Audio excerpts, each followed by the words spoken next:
agradecimiento especial a la que fue la generadora que hoy yo esté aquí, es la periodista Lenny Cáceres. Soy columnista y colaboradora de un diario digital de una periodista que se llama diariofemenino.com.ar, donde han publicado varios artículos escritos conmigo. Primero les quería un poco aclarar, como para los que no estuvieron ayer, los juzgados de paz de la provincia de Buenos Aires tenemos una amplísima competencia y muy específica en todas las temáticas de derecho de familia, divorcio, tenencia, régimen de visita, todas las cuestiones de violencia familiar, medidas protectivas. También, cosa que hace que sea más amplia nuestra competencia, tenemos inclusive competencia en órdenes de allanamiento de esferas penales en determinadas situaciones, contravenciones y demás. El título que convoca esta jornada de hoy tiene que ver con la conducta institucional frente a estos delitos de abuso sexual infantil e incesto, y en aquello que nos compete a todos aquellos operadores que conformamos las instituciones del Estado y debemos actuar. En su momento yo escribí una ponencia para una de las jornadas donde hablaba de la represión ilegal de los derechos de los niños en delitos de violencia de género y abuso sexual infantil e incesto.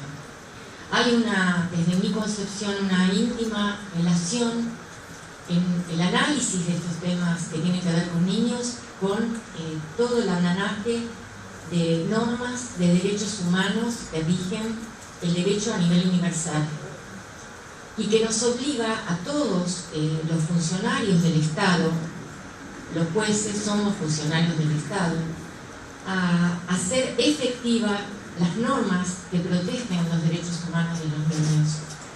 La Constitución Nacional, en el artículo 75, inciso 22, da carácter de operatividad y aplicación efectiva a todos los tratados y convenciones internacionales que el Estado argentino ha suscrito. La Convención de los Derechos del Niño, la Convención de Belén do Pará, la Convención de CEDAW son de aplicación efectiva, y los funcionarios judiciales y los funcionarios estatales estamos obligados a hacerlos efectivos, porque si no estamos violando el compromiso que asumió el Estado argentino al momento en que suscribió estas normas. Cuando uno habla de institución judicial y el tema del delito de abuso sexual infantil, de incesto y su relación y vinculación con los delitos de violencia de género, el AI. Tiene nombre y apellido el maltrato institucional que se efectúa en los ámbitos judiciales de la mano de la ciencia del derecho y se llama síndrome de alienación parental. Un síndrome que no es síndrome, no tiene aval científico. Ustedes pueden escuchar hablar de alienación parental. ¿Qué es esto? Es una ideología que viene por Sport, viene de Estados Unidos, la promueve un médico pedófilo, Richard Gardner, que el Estado escribía y publicó cantidad de libros por año, los publicaba y los financiaba él, y su historia terminó, o sea, él fue perito para muchísimas defensas de padres denunciados por incesto o abuso. Inclusive hay padres muy famosos a nivel cinematográfico donde este hombre, Gardner, actuó como perito para defenestrar la denuncia de incesto que hacía su ex mujer, preservando la situación de vulnerabilidad y de víctima de delito de su hija. ¿Cómo llega a Argentina concretamente? Llega de la mano, yo en otra jornada lo comenté, pero por si no estuvieron, quiero abundar un poquito. Llega de la mano de un ex juez, el juez Eduardo Cárdenas, que tenía mucha fama en el ámbito del derecho de familia, con un artículo que publica en la editorial La Ley, donde se promueve el abuso, de las denuncias de abuso. Y el argumento de toda esta ideología que viene de manos de Les Juez, trayendo toda esta teoría sin validación científica de Richard Gardner, decía que las denuncias de abuso, que había cada vez más, incesto, para decirlo más apropiadamente, las denuncias de abuso eran generadas por las exmujeres en situaciones de divorcio, por venganza, por especulación económica, y llenaban la cabeza de los niños para que relaten situaciones de incesto. Entonces, este buen hombre, aparte de impulsar esta creencia, validez científica, porque que exista situaciones donde los niños puedan encontrarse influenciados, no implica que los niños puedan mentir en situaciones tan traumáticas como es una situación sexual o de violencia. Entonces este hombre decía que para desprogramar, usaba esa palabra, desprogramar el cerebro de estos niños, había que aislarlo de esa madre mala, manipuladora, que le había llenado la cabeza, y hablaba y mencionaba, miren ustedes qué palabra, terapia de la amenaza. O sea, se lo tenía que aislar el tiempo que fuera necesario para que ese niño se desprogramara de ese relato que contaba. Él decía que era llegado por influencia de su madre, y que el único profesional que podía decir que ya esa criatura estaba desprogramada y que iba a decir la realidad era un experto en saco. O sea, el círculo lo cerraba completo. Lo terrible de este tipo de situaciones no es que existan en el mundo teorías perversas y ridículas sin sustento científico. Lo terrible es cómo se propagan.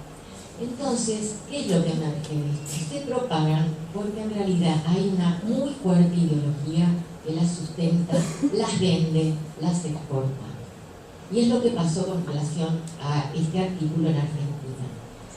Si ustedes leen el artículo, que todavía se puede rastrear en internet, llama mucho la atención cuando este juez hace el análisis de este abuso, de las denuncias de abuso, cuestionando a profesionales que en ese momento estaban ejerciendo, con el tiempo son absolutamente prestigiosos, como Irene Intevi o como la perito forense Virginia Dani-Bló, donde este hombre, si uno lee el artículo, llama la atención que en determinado momento pone el centro de qué es lo que les molestaba.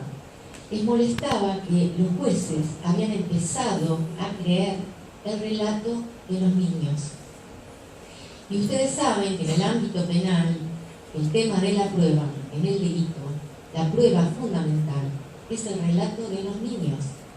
Si nosotros desarticulamos el relato de los niños, cae la prueba y se produce el efecto de lo que se vive, la impunidad del agresor. Porque aparte esta ideología y esta teoría tenía la característica muy pensada que automáticamente desdibuja la presencia del agresor. Cuando se invoca y se sigue invocando con otros nombres esta ideología en los procedimientos de familia y penales, automáticamente se invierte la carga de la prueba. La madre, que generalmente el porcentaje mayor de las que denuncian el incesto son las madres, se focaliza en esa mujer, se la mira con mirada sospechosa, se invisibiliza a la criatura, porque como el niño es tonto y no puede decir la verdad, entonces se lo silencia, y por contracara, el agresor y el denunciado queda absolutamente invisibilizado. ¿Cuál es la ideología que hay detrás de todo esto?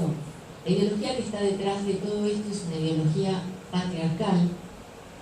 Es una ideología patriarcal que sustenta la unidad social básica, que es la familia, pero la erige en un búnker cerrado, legitimado en sí mismo, donde la autoridad máxima es el pater, donde su autoridad es arbitraria e ilimitada, no se lo puede cuestionar. Y es la ideología que permite escuchar frases, aún en estos momentos y en estos tiempos, en las instancias judiciales y administrativas también. Pero es el padre que te tocó. O, pero este padre, si colabora en la educación y da buen ingreso económico, y es un acabado y buen padre de familia porque es un buen vecino, ¿cómo puede ser? Y la sociedad es tan hipócrita que justamente invocando, y sobre todo en el ámbito del derecho, invocando reiterada y en forma declamativa el interés superior del niño, lo que no dicen que en realidad lo que se está buscando y se preserva es el interés superior del padre. Y es una ideología que afecta a toda la sociedad, no solamente femenina, sino también masculina. Porque las víctimas del abuso sexual infantil y del incesto no son solamente niñas, son niños. En este momento las estadísticas nos hablan de un porcentaje abrumador de víctimas mayormente niñas. Pero está avanzando el análisis, el estudio, de que hay también muchísimas víctimas que son varones, son niños. Y lo que no se dice es el efecto depredador que tiene el incesto y el abuso sexual infantil en una criatura, en un ser humano. Cómo tiene interrelación con problemas gravísimos de salud en un Estado. Se está estudiando que el abuso sexual infantil y el incesto es un gran generador de problemas en todos los trastornos alimenticios, anorexia, bulimia, obesidad mórbida. Se está estudiando que hay una relación con las adicciones y sobre todo con las adicciones que son más difíciles de curar en los adolescentes. Si se rastrea, se encuentran historias de abuso y de incesto. Se está analizando que también el niño, la niña abusada, la adolescente abusada, queda para el resto de su vida en un estado de indefensión y de vulnerabilidad. Y no es casual, en muchísimos casos, de adultas como madres que vienen a denunciar situaciones de violencia de género o de abuso o incesto, si uno rastrea, encuentra que en su historia ellas fueron víctimas de abuso o de incesto. Por eso, al principio decía que considero que hay una interrelación entre la violencia de género, el incesto, el abuso.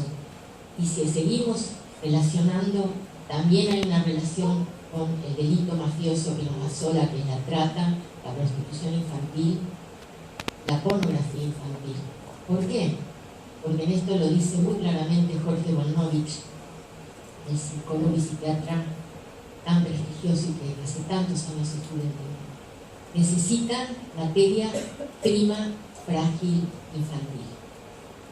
Entonces, a medida que más se logra la impunidad, el abuso sexual infantil y el incesto, más se deja la vera de Dios a todas esas criaturas y sus adolescentes que quedan cargados para el resto de su proceso de vida con el agravante de la institución que los tendría que cuidar y proteger, los reprime y los revictimiza.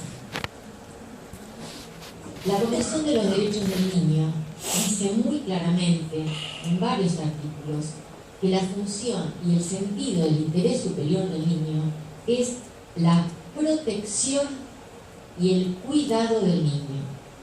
Eso es interés superior.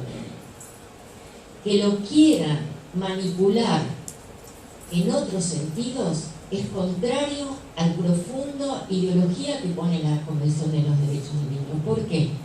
Porque en el artículo 3, cuando dice expresamente asegurar al niño la protección y cuidado que sean necesarios para su bienestar. Y en el artículo 9, que es el artículo que usan mucho todos estos grupos de padres propedófilos y violentos que hablan del derecho del padre al contacto con el hijo, cuando en realidad el derecho del padre al contacto con el hijo primero tiene que tener una legitimidad. ¿Cuál es? ¿Qué es ser padre? Padre es el que cuida, es el que da ternura, como decía Fernando Ulloa, el que provee la alimentación, el que respeta, es el padre. Padre no es un varón o no es madre una mujer que avasalla la identidad de una criatura que la naturaleza le ha puesto para que cuide, con actos sexuales que son más que actos sexuales, son actos de poder y de avasallamiento, con lo cual Irene Inteve dice: el balazo en el aparato psíquico es un arrasar la psiquis de una criatura, el abuso, y de un adolescente. Por eso el artículo 9, en su inciso 1, dice que el niño no sea separado de sus padres contra la voluntad de estos, excepto cuando, a reserva de revisión judicial, las autoridades competentes determinen, de conformidad con la ley y los procedimientos aplicables, que tal separación es necesaria en el interés superior del niño. Y aclara: tal determinación puede ser necesaria en casos particulares, por ejemplo, en los casos en que el niño sea objeto de maltrato o descuido por parte de sus padres. ¿Qué violencia, qué maltrato mayor puede haber sobre una criatura que el abuso sexual infantil, que los neurólogos dicen que produce daños irreversibles en el cerebro, porque la criatura tiene que escindir en su cabeza que ese padre que lo mima, que lo lleva a jugar y que es tan amoroso, durante la noche lo abusa. Y esa criatura, como ser humano, para poder sobrevivir como humano, muchísimas veces tiene que mandarlo al olvido o escindir lo que se llama el síndrome de acomodamiento, por el cual también este delito es tan delicado, porque uno puede ver criaturas que están contentas de ver al padre, que uno sabe que abusan, porque son mecanismos de sobrevivencia que tienen los niños frente a algo que no entienden. No entienden la intención y el acto sexual, y menos aún entienden que aquel en el cual confían y aman les haga eso que no comprenden y les lo lastiman. Y el artículo 9 también tiene en su inciso 3 otro detalle que me parece fundamental, cuando dice: los Estados partes respetarán el derecho del niño que está separado de uno o ambos padres a mantener relaciones personales y contacto directo con ambos padres de modo regular, salvo si ello es contrario al interés superior del niño. Y con relación al tema de abuso sexual infantil e incesto, la Convención de los Derechos del Niño específicamente lo regula en el artículo 19. Esta convención ustedes la encuentran por internet, es accesible a todos. El artículo 19 recalca: proteger al niño de todas formas de perjuicio o abuso físico o mental. Y en el inciso 2 dice algo que quiero recalcar. Dice: estas medidas de protección deberían comprender, según corresponda, procedimientos eficaces. Ustedes saben que la palabra eficaz viene del latín effectum, la causa que va a producir un efecto. ¿Cuándo podemos hablar de procedimientos judiciales eficaces? Cuando se concreten en hechos específicos que esa criatura va a ser protegida por el órgano judicial y por todos los operadores judiciales que tienen intervención en todo ese proceso.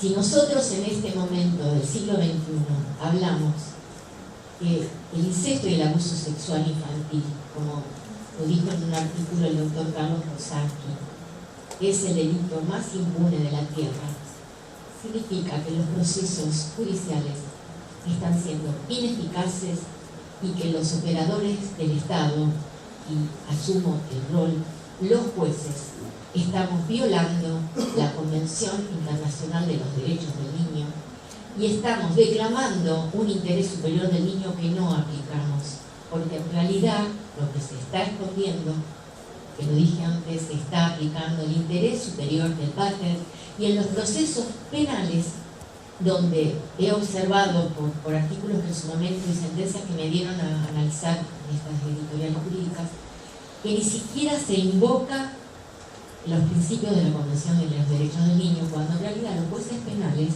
como los jueces civiles, estamos obligados por la misma convención. No se habla de interés superior del niño, pero cuando se habla, en realidad se oculta el otro interés, que es el del adulto padre que está siendo acusado de estos delitos. Y por otra parte, en el ámbito penal se privilegia en una forma hasta cínica el principio de inocencia. Uno observa que muchísimas sentencias se gira en la validación de las pruebas, sobre todo en estos delitos, en el principio de inocencia del adulto. Y resulta paradójico y sumamente cruel que si vamos a hablar de inocencia, hablemos del niño, porque si hay un ser humano más desguarnecido, más vulnerable, más inocente y más conectado con la verdad, es el niño. Somos los adultos los que tenemos todos los artilugios para la mentira. Por eso me parece muy importante hacer análisis en cuanto a nosotros como sociedad humana. François Dolto decía que los adultos siempre hemos sido sumamente desconfiados y hemos atacado mucho a los niños, porque los niños nos enfrentan y nos analizan en este rol de poder que nosotros siempre queremos detectar. Uno ve que en la justicia se aplica un principio y un preconcepto que se aplica en la sociedad, en virtud del cual los adultos sabemos lo que es mejor para los niños, cuando en realidad el ser humano se encuentra desarrollado en su forma más perfecta cuando es niño, y los vicios vienen cuando se va haciendo adulto. Entonces creo que cuando analizamos este delito, en realidad estamos saliendo fuera de las cuestiones meramente jurídicas y estamos haciendo también el análisis de toda la sociedad. Pero con relación, como les decía, al nivel, que es lo que un poco estábamos hablando, de los derechos humanos en las instituciones, por toda esta ideología, lamentablemente, se está revictimizando a los niños, a las niñas, a las adolescentes, a los jovencitos que son víctimas de incesto y de abuso sexual infantil, en interrogatorios, en una sospecha sistemática sobre las madres que denuncian, cuando también considero que acá se denota una falta de capacitación de los operadores, porque justamente es un delito que se denuncia y se relata el abuso en un porcentaje mínimo. Se habla de un 20%, que es lo que sale a la luz. Y son la mayoría de las madres, son las que no creen, por muchas razones. Puede ser porque ellas son víctimas de violencia, porque no tienen registro de defensa, porque como fueron abusadas no consideran y no evalúan otra situación de protección, porque son cómplices, porque son cobardes. Entonces resulta paradójico que la sociedad, que tanto habla, por ejemplo, del Día de la Madre, en realidad no se tendría que preguntar a qué tipo de madre la sociedad avala. ¿A las madres cobardes? ¿A las madres cómplices? ¿A las madres complacientes?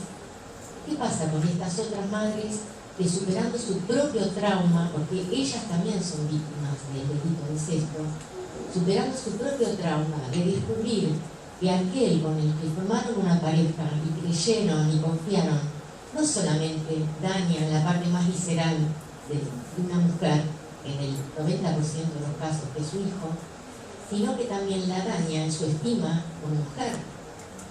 Entonces uno pregunta, estas mujeres que sobrellevando toda esta situación postraumática, no lo digo alegremente, sino que todos los estudiosos del tema hablan de que ellas son víctimas y que ellas padecen estrés postraumático. Ese estrés es el que hace que les juegue en contra en cuanto a las conductas sociales que en la sociedad evaluamos de las personas y donde se suman los prejuicios. Porque estas mujeres generalmente son el sumum del histerismo, nerviosas, andan por todos los organismos que se les puede ocurrir pidiendo ayuda. Entonces, en cambio ellos, los agresores, los grandes farsantes sociales, grandes manipuladores, y que según los expertos dicen son el abusador, es especulador, es seductor y es paciente. Entonces este tipo de hombre, contrariamente a la imaginaria social, son lobos disfrazados de ovejas. Ellos saben que su resguardo es el ser el buen vecino, el buen profesional, el brillante disertante. Nosotros tenemos a nivel nacional un ejemplo muy palpable de un psicólogo que daba cátedra y organizaba las convenciones sobre violencia y abuso, que él es un pedófilo, y aunque la justicia sancione con ínfimas penas estos delitos, en este caso de 3 años, son pedófilos, y uno los ve a estos personajes, y hablo de este que es el más emblemático, pero en la práctica judicial uno lo ve, son personas muy seductoras, de muy buenos modales. Ellos saben que se preservan de ser acusados justamente con eso, porque es un delito en las sombras, y porque también los avala y los protege el prejuicio de que considera que la familia debe ser legitimada a sí misma. Llama mucho la atención, en el ámbito que me compete, que es en el ámbito del derecho, que por ejemplo en la provincia de Buenos Aires se desarmó todo lo que eran los juzgados del niño y de los menores. Y se armó los juzgados de familia y el niño. Entonces uno se pregunta, ¿y quién es el juez del niño? Mi postura personal es que en mi caso yo tengo el deber de ser la jueza del niño, y que en el proceso debo escuchar al niño, debo creerle y debo protegerle, asumiendo los costos de eso. Porque todo operador que trabaje con un niño, para mí entender, tiene que tener 3 condiciones. Humildad, porque se cae fácilmente en la soberbia, y como les decía ayer, considero que la soberbia es una ignorancia inflexible, por la cual uno cree que lo sabe todo cuando no sabe nada, y cuando uno tiene cerrado todo registro de cambio, porque justamente en todas estas cosas hay que evolucionar. Lo puedo decir desde la experiencia personal, no es lo mismo lo que yo puedo hablar hoy, hace 10, 18 años de cuando era jueza. Pero como en todo marca la intención, y la conducta humilde lo que permite es estar abierto a los cambios, y aquí uno no tiene la verdad revelada de situaciones que afectan seres humanos, especialmente niños. Humildad, empatía. Es fundamental que el operador judicial o institucional que trabaje en esta temática tenga una receptividad afectiva y de respeto a la dignidad de las víctimas. No es posible, como lo he vivenciado, en una jornada de capacitación organizada por la Suprema Corte de la Provincia de Buenos Aires, la operadora que nos vino a dar una capacitación a los jueces de la zona, cuando hablaba de la violencia de género, en un momento dice una frase: no se le puede negar un vaso de agua a nadie. Como uno observa muchas veces que en el detalle de un diálogo uno descubre a las personas, ¿qué implicó ese? No se le puede negar un vaso de agua a nadie. Una total falta de empatía y una actitud de soberbia. Yo estoy acá arriba, sé lo que es mejor, y vos, hago lo que puedo con vos. Lamentablemente lo que uno ve es la actitud en general en los operadores judiciales e institucionales, salvo honrosas excepciones, es de falta de empatía y de soberbia. Y aparte de sospecha, porque viene y se acentra, junto con esta ideología del SAP, el prejuicio de la mujer bruja, loca, que lo que quiere es el negocio de los alimentos. Y yo quiero cortar un paradigma y un mito. Por la práctica judicial, primero tengo que decir que la mayoría de los divorcios se acuerdan si se llegan a los estrados judiciales entre las partes de buena forma. La mayoría de los divorcios que llegan como mutuos a los juzgados se acuerdan entre las partes, porque los varones honorables que aman a sus hijos acuerdan con las madres, generalmente los niños viven con las madres, y acuerdan ambos cuotas de alimento accesibles a ambos. Esa es la realidad del 80% de los casos. Cuando hay conflicto de alimento, en la mayoría de los casos, mujeres y varones se acuerdan y las cuotas son ínfimas. Por decir 2.000 pesos por niño, 1.000 pesos por niño, 500 pesos por niño. Entonces uno se pregunta, y quiero poner en evidencia porque se manipula mucho estas cuestiones, ¿cuál es el negocio de esa mujer? Y de ese porcentaje que se arregla